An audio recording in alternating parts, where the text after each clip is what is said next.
Hi hello বন্ধুরা, দেখো আমি কি বানাতে চলেছি। এই যে এখন এখানে রয়েছে মাটন ধুয়ে পরিষ্কার করে নিয়েছি।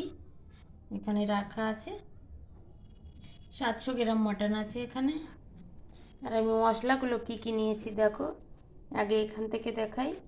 গোলমরিচ আছে, কাঁচা লঙ্কা একটু আছে, শুকনো লঙ্কা একটু আছে, দুটো তেজপাতা, গোটা গরম মশলা।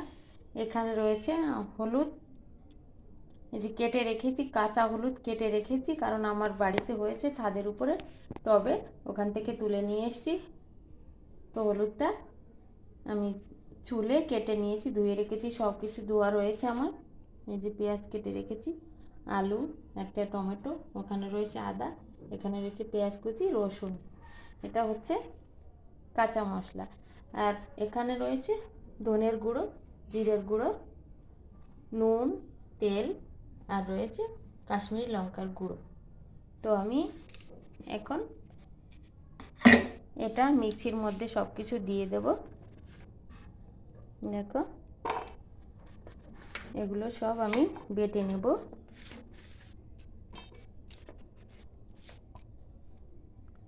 আদা, রসুন,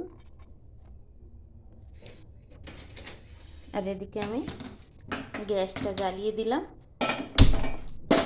তো কড়াইটা গরম হতে থাক, এদিকে আমি মশলাটাও করে নেব।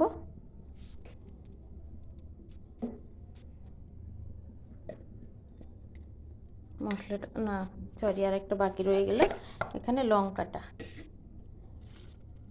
লঙ্কাটাও দিয়ে দেবো একসঙ্গে, তাহলে পেশা হয়ে যাবে।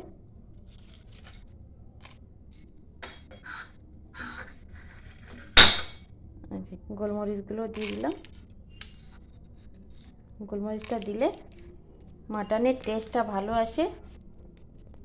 মাটন তো গোলমরিচটা দিলে খুব সুন্দর টেস্ট আসে। একটুখানি জল দিয়ে দিচ্ছি আমি এর মধ্যে।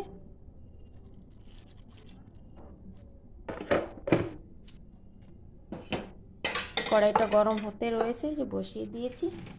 এখানে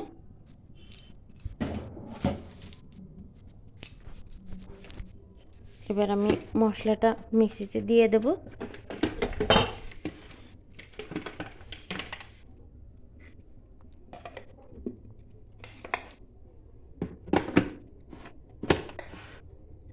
বসিয়ে দিচ্ছি বন্ধুরা।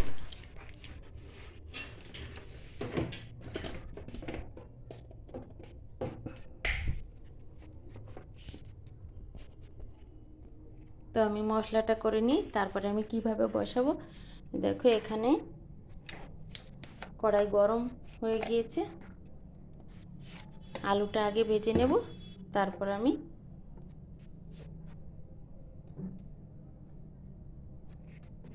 তেল দিয়ে দিলাম আলু ভাজার জন্য। এখানে আওয়াজটা হবে তো, যার কারণে আগে আলুটা দিয়ে নিই।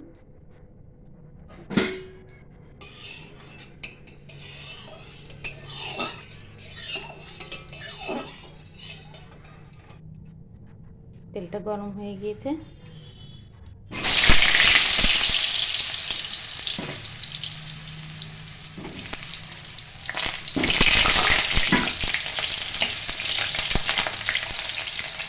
তো আলুটা ভাজা হতে থাক, তারপর আমি আর বাকিগুলো করছি। ঠিক আছে, মশলাটা করে নিই, তারপর বসাবো।